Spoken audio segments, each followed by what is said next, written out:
Hindi mo na siya kailangan ilipat-lipat, hindi mo na kailangan palaki-palakihin. Pero maganda dun, malaki yung tank mo.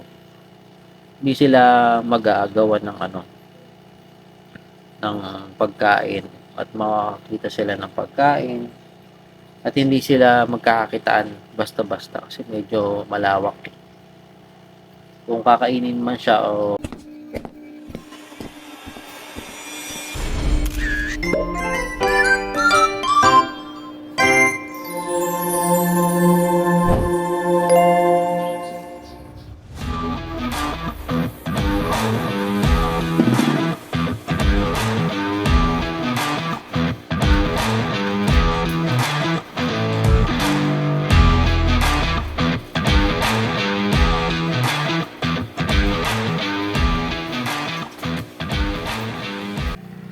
Kung kaninang umaga, parang medyo nawawala sila konti-unti. Pinakain ko lang kanina lang morning at ngayon parang may bawas na ng konti. So naisipan natin na i-transfer na sila sa malaking tank para maiwasan natin yung pagkamatay ng iba pa. Yung iba dito ay medyo may nawala ng konti. Gusto ko na silang i-transfer kasi baka mas lalo pang mawala lahat. Kaya ngayon, naka 15 minutes na yung acclimation natin. Ang oras ngayon ay gabi na po.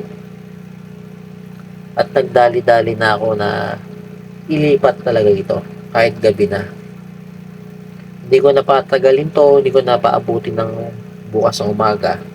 Kasi alam ko, mas lalo pang mawawala ang iba pa. May nakikita mo, dito may nagkukumpulan dyan. Yan nagkukumpulan na yan. Yan yung mga nawala na. So, napabayaan kasi natin kanina at meron tayong pinasikaso lang at naging busy lang. Kaya ganito na ang nangyari. So, ililipat na rin natin. Marami pa naman na buhay. Hindi pa rin naman na uubos. So, ayoko lang mawala talaga totally lahat. Baksak na natin.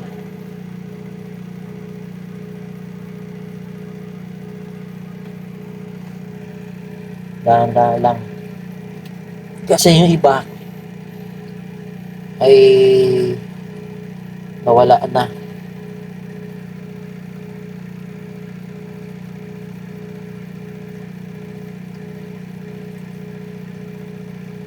Dahan-dahan lang natin. Kapag ganito na na-acclimate nyo na, ganyan.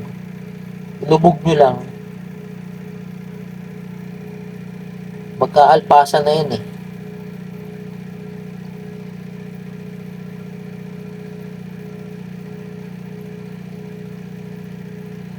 So, dito, malaking tank to. Ang kagandahan dito, malawak yung space nila. Ngayon, oh. Dami pa naman. Hindi naman ako nag-worry sa kanila. Pero ayoko lang talaga kasi mawala talaga lahat.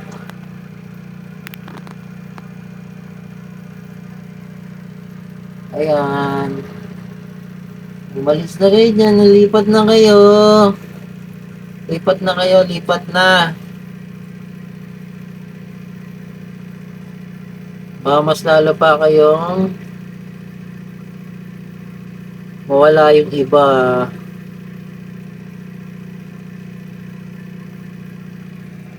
Ayan o. Gagawin natin yan. Bukas ko sila papakainin. Ito yung nawala o. Sa gitna. Dami o.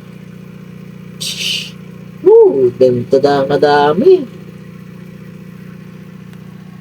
Dahan-dahan ko lang to para di sila mabigla. Ang temperatura ngayon medyo malamig ng konti. Pero okay lang yan. Yakang-yakan na nila yan. Kasi nagkakainan na eh. Wala eh. Kakainan na sila kaya kailangan na natin itong ilipat.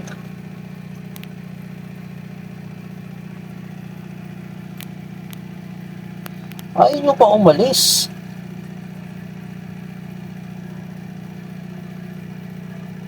Lutang nyo na yan eh. Sige na, lumangoy na kayo. Ito na yung bagong yung tank.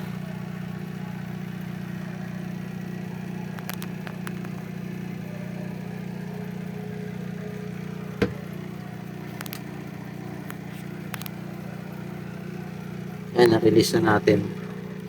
Bali kasi ito, nilipat ko lang yung iba kasi yung isa, medyo madumi na yung iba eh. Yung pinaglagyan ng isa eh. So, magiging happy naman sila dito sa sobrang laki nito.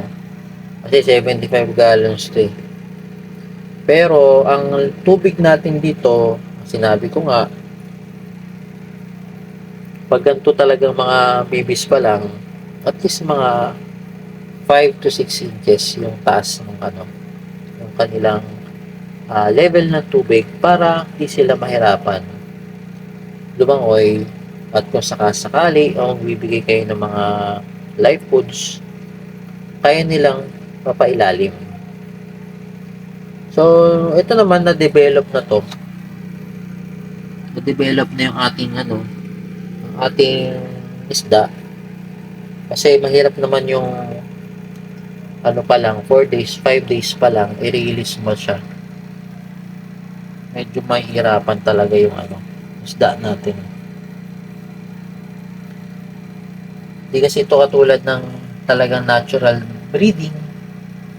Sabihin, kapag natural breeding ka, kapag nag-mate yung ating mga isda, natural siya. Hindi kasi ang ginamit ko dito is hand spawning. Ginamitan natin to ng kamay. Yun, ginamitan natin to ng kamay. Kasi doon ako bihasa sa ating pag breed. Hindi pa ako nakapag-try ng natural. Kasi pag natural, kailangan meron kang separate talaga na ganitong level. Ganitong level ng tubig. Tapos ilalagay mo yung mga isda. Tapos naka-drain siya. Yung parang mga net. Doon sila mag-breed. Tapos lalagyan mo siya ng mga ganito. Merong plot o kaya guppy grass na pwedeng pagkapitan ng kanilang mga eggs. Ngayon, kapag nag-breed na sila, yun na, diretso na yun doon. Makikita mo yung mga eggs, sililipat mo na lang siya doon sa kanilang new tank na malinis. Tapos doon na, hintayin mo na lang siya lumaki. Hindi mo na siya kailangan ilipat-lipat. Hindi mo na kailangan palaki-palaki. Pero maganda doon. Malaki yung tank mo. Hindi sila mag-aagawan ng pagkain at makakita sila ng pagkain at hindi sila magkakakitaan basta-basta kasi medyo malawak. Kung kakainin man siya o maano man siya, kapwa niya o kapatid niya, kakainin niya, mahirapan. Kasi sa paligid pa lang, kapag na-condition mo na, meron na itong mga algae, pwede sila makakain. Diba? Tignan natin ulit.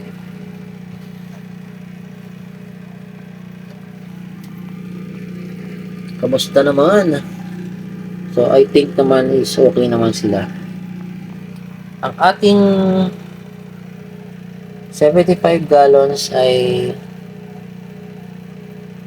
nagse-7 days na to eh. Tapos, para hindi naman sila mahirapan, kasi meron na ako hinanda ditong ating mga guppy grass. Lipat natin itong gabi grass sa kabila. Yung isa. Ito.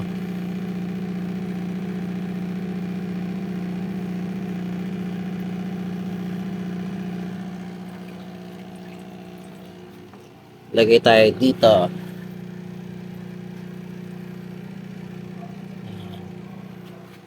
Konti pa.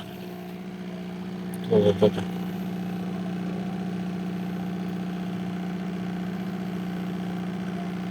Kasi itong gabi grass kasi, meron tong mga algae na rin. Usa na siya kasi rarami dyan eh.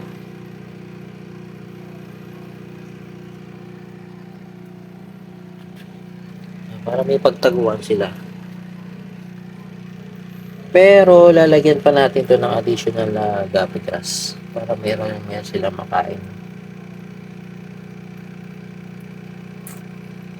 Kailangan ko palang matanggal to.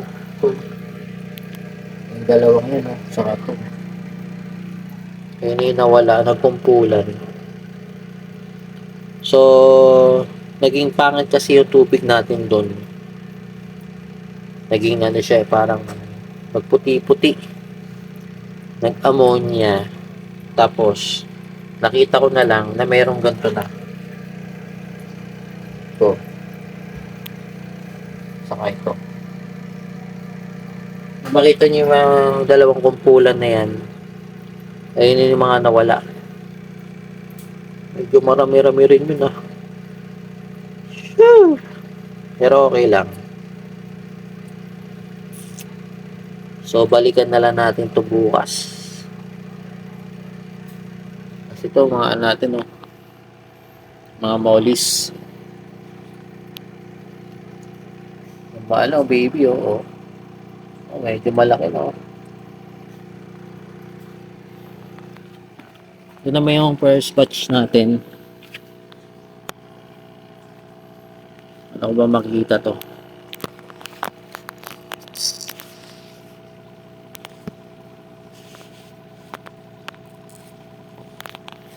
Sa top view na lang. Top view. Natin top view. Pag gantong gabi, ayun na mayroon siya. May mga na siya. Hubog na. Ito rin, Ayan, maganda yung hubog. So, may nahanda naman akong pagkain doon. Mamaya. Pwede na siguro natin i-feed to.